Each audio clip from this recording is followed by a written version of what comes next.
Now the test will begin. You should answer the questions as you listen, because you will not hear the recording a second time. Listen carefully and answer questions 1 to 4. Hi, good morning. My name's Pete. How can I help you? Hi, my name's Maria Lincoln.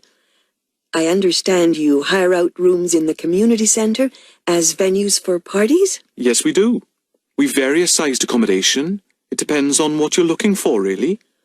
We're looking to hold a party, a children's birthday party, and we need a room that will hold about 70 people, with space for a small disco area, games, dancing, and food.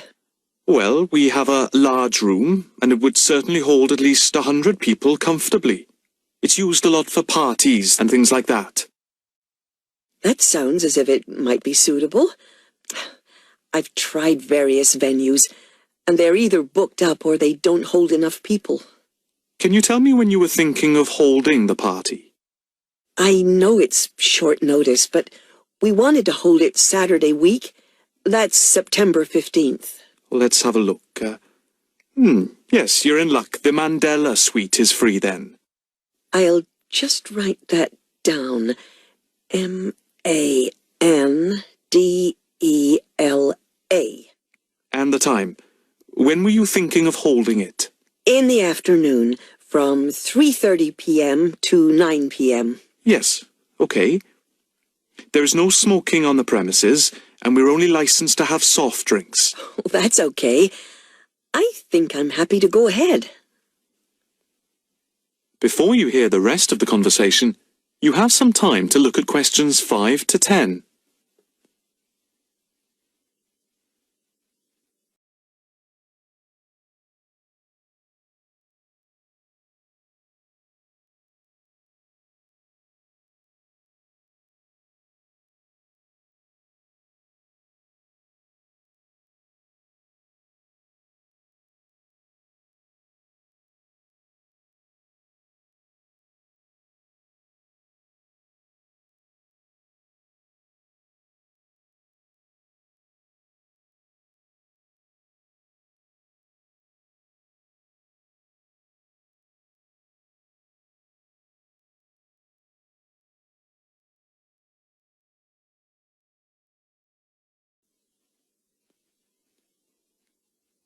Now listen and answer questions 5 to 10.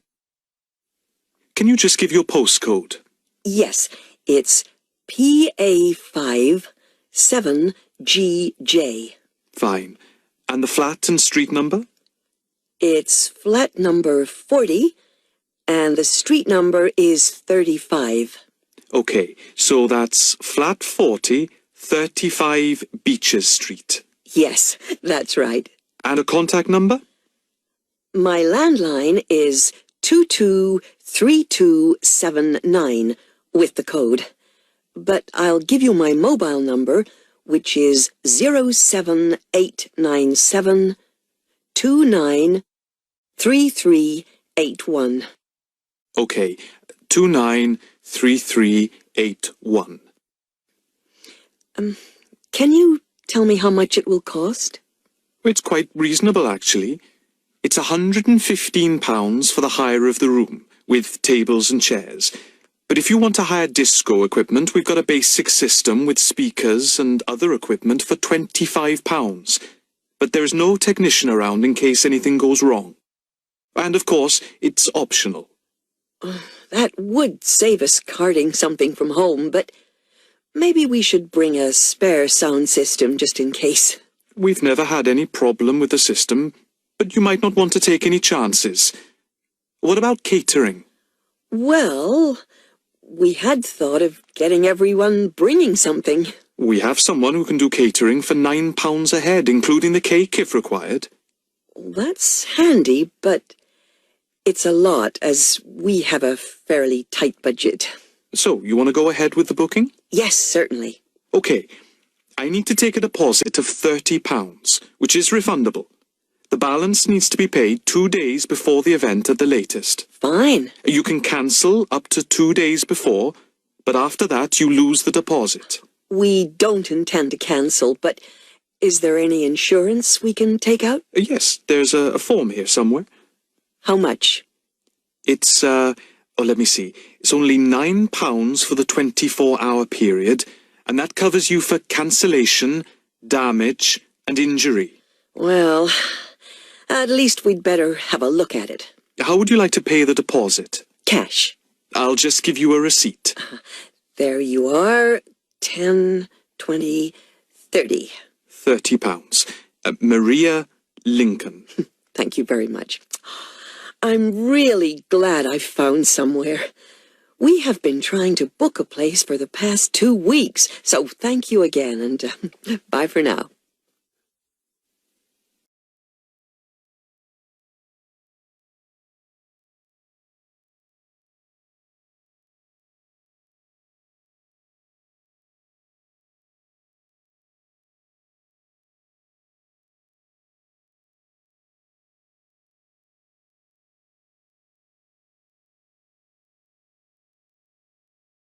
That is the end of part 1. You now have 1 minute to check your answers to part 1.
Part 2.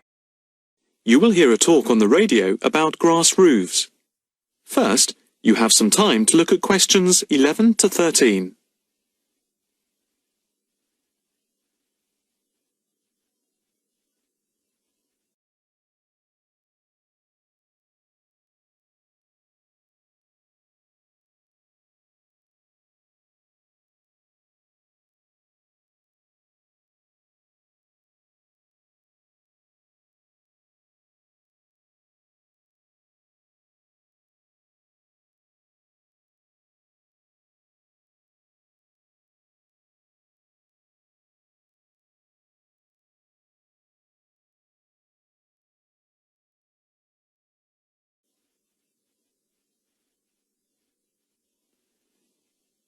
Now listen carefully and answer questions 11 to 13. And now it's straight into the Eco Hotspot for today's programme. We are in fact going to look at an intriguing trend in recent years in the world of eco-friendly developments. There has been a constant stream of new green products coming onto the market for the environmentally conscious. A new departure, which I feel needs greater attention drawn to it, is the increasing interest in grass roofs.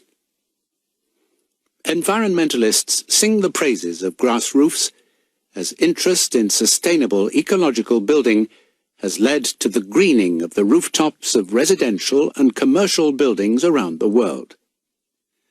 And what does this type of roof consist of?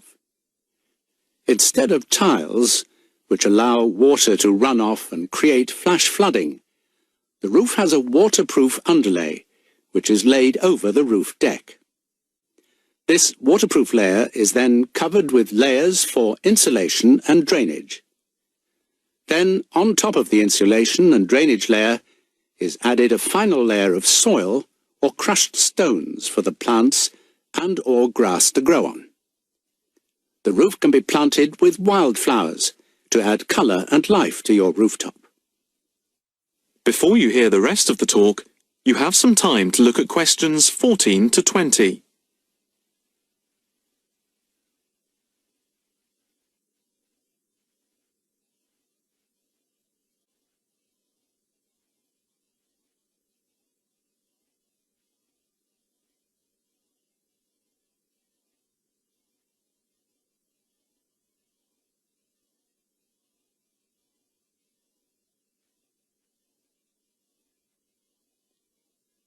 Now listen carefully and answer questions 14 to 20. As for the benefits of grass roofs, in spring and in summer they are very pretty as flowers spring into bloom. Moreover, in summer, grass roofs are of particular benefit in cities because they keep any building cool by reflecting the sun's rays. In winter, the grass roofs insulate the building, helping to prevent heat loss. The roofs require little maintenance and are better than any other roofing material. They encourage biodiversity by attracting bees and birds, and they absorb water runoff, which helps prevent flash flooding. In fact, the gravel layer retains 71% of the rainwater that falls, thus helping to prevent flash flooding. In winter, the brown soil is a bit more evident, which can look unattractive if the roofs are not tended carefully. But that is a price worth paying, and I would say that they come highly recommended by those who have them. If you compare grass roofs with tiles, the latter do certainly look very tidy, but at a price to the future of the planet. The main drawbacks of tiles, though, are the water runoff and the absorption of heat from the sun's rays in summer.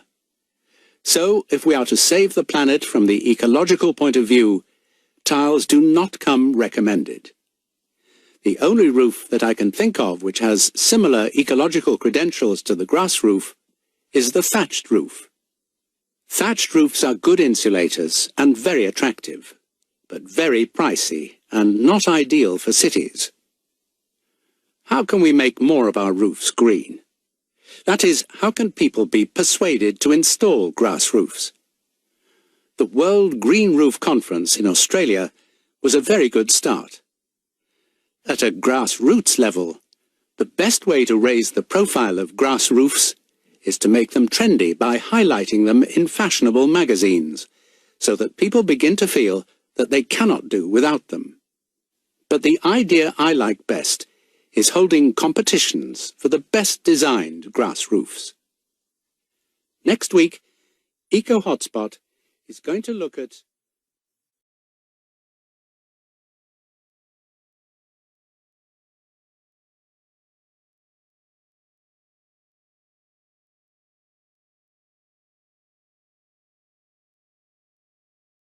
That is the end of part 2. You now have 30 seconds to check your answers to part 2.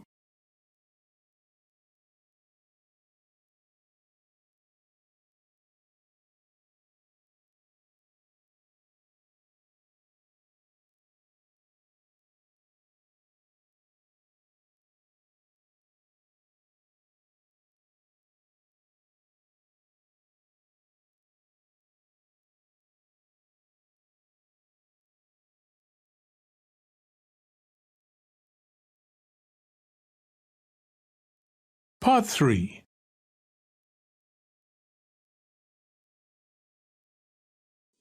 You will hear a student talking to her tutor about a presentation. First, you have some time to look at questions 21 to 23.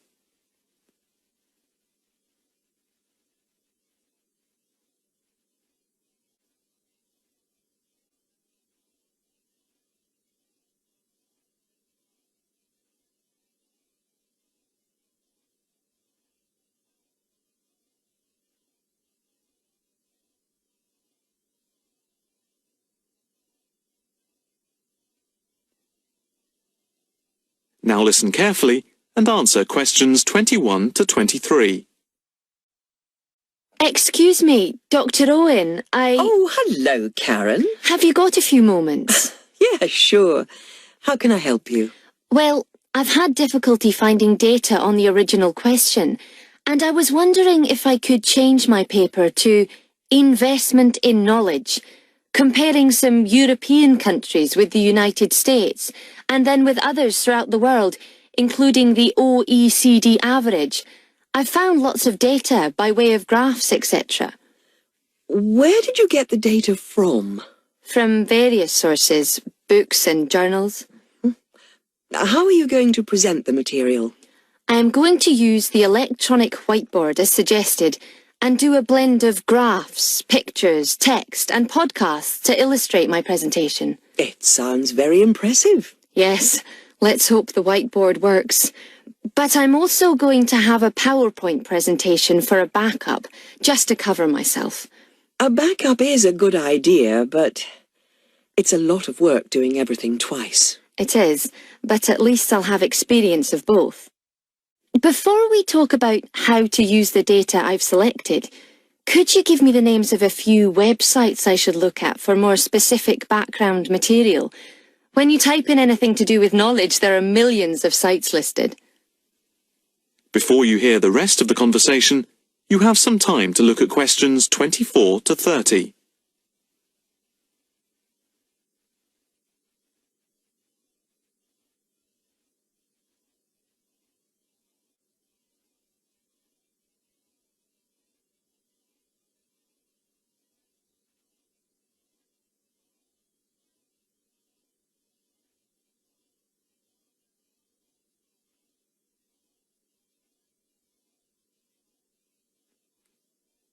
Now listen carefully and answer questions 24 to 30.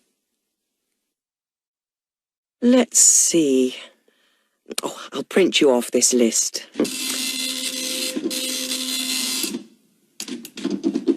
Oh, there we go. Right. Do I really need to study everything on these? No, I suggest there are 5 or 6 you can look at. The one you have to go through is the IT department section on the university site, which is www.kmul.org. It has articles by all of us in the department and has links to useful information, so I think it is essential to look at this. OK, I've already been on it, but I'll tick that one as a must-read. And there's a site which is hosted by Pollock. It's investmentit.com. All you need to do is to skim the abstracts of the articles on the site. They'll give you a general idea about the effects of investment in knowledge. Yes, that sounds good. It cuts out having to read everything. What about this one? knowledgejournal.com. If I remember, it's not that useful. I would say that there are very few things that you need to read there. Then there's itknowledgereview.com. It's got loads of articles, but it's probably best just to read those that have come out in the last term or so. Do you have to subscribe? No, it's free from the university library. And another free journal online is itonline.com. I wouldn't say it's essential to read it, but it is beneficial. And so I think it is worth a look. If you think it's useful, there is no harm in looking at it. But nationalstatistics.com is worth looking at and trying out the links that it gives. I think these are probably enough to be getting on with. I think so. There's another thing I want to ask about. How much material should I use in my presentation? Avoid crowding the screen. If you have lots of information at one time, people will not be able to follow it and will just switch off. That's worth remembering. I've been in lectures where there was too much detail on the screen and it was impossible to read quickly. But what about visuals? Do you think it's okay to mix visuals and text? Visuals are very useful, but they must be relevant, or else people will get confused about what they mean and why they are there, and they won't pay attention to what you are saying. So be careful. From what I can see, you have the makings of a very good presentation. Thank you.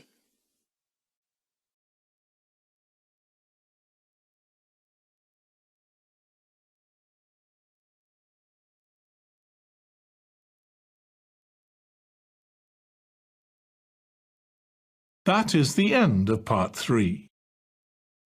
You now have 30 seconds to check your answers to part 3.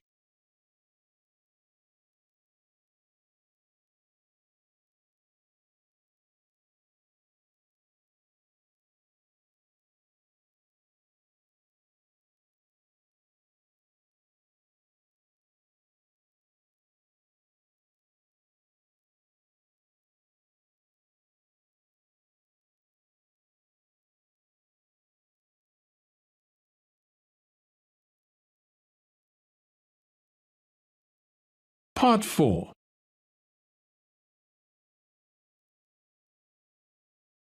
You will hear a talk on the work of a printing department at a university. First, you have some time to look at questions 31 to 40.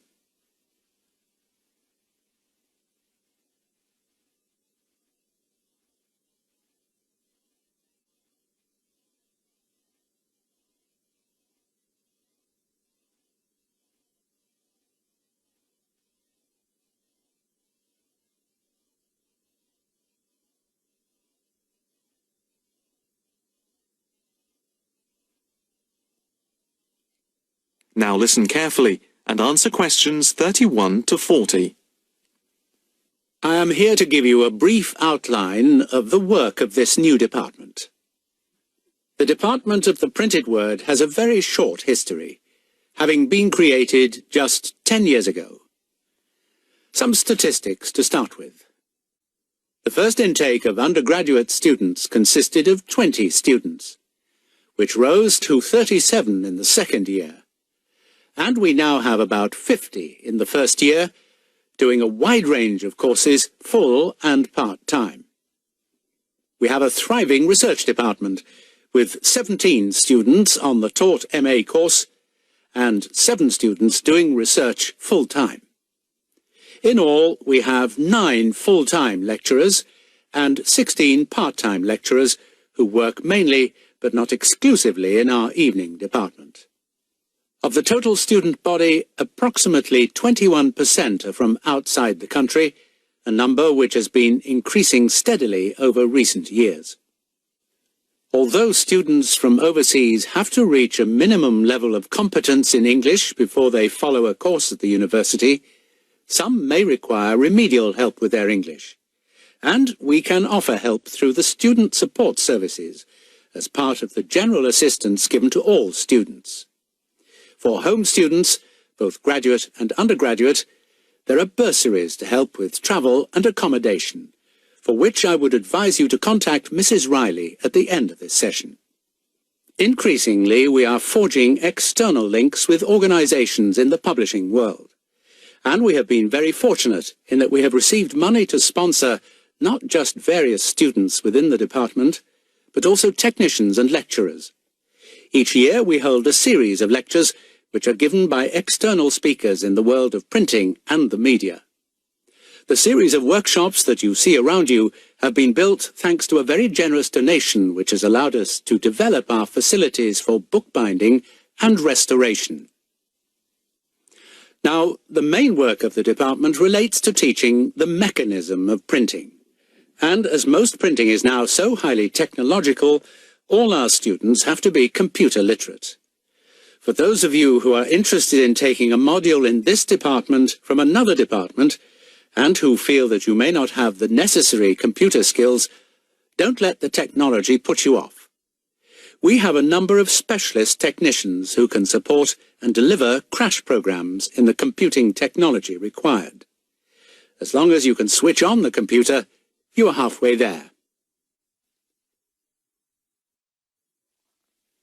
We have what can only be called state-of-the-art facilities, especially for those wishing to move into the publishing world, working not just as printers, but also in editing, page design, layout, and bookbinding. With the extensive facilities we have for book restoration, some of our former students are now employed as expert book restorers and conservationists, skills which were once almost dying out. In the display, you will notice samples of work on book cover design, and as well as having all the necessary computer programs for dealing with printing, we have some old printing presses. Despite being largely a modern department, we do have an increasing interest in research into the history of the printed word, ranging from early European to Chinese and Japanese printing techniques. We have in fact some very well-known experts on early printing in Europe in the 15th and 16th centuries. If this area appeals to you, you can talk to Dr. Fred Clare afterwards. From China, we're lucky to have as a visiting lecturer Dr. Yu, who is an authority on early Chinese manuscripts and printing machines. If you are thinking about doing a module with us, or you are interested in doing research after you have finished your first degree, the person to talk to is Professor Clarkson, who will be able to give you all the details. For postgraduate research, you should really be thinking about applying now, even though we are only in December, as the department now attracts large numbers of people, and we always have many applications for each research position.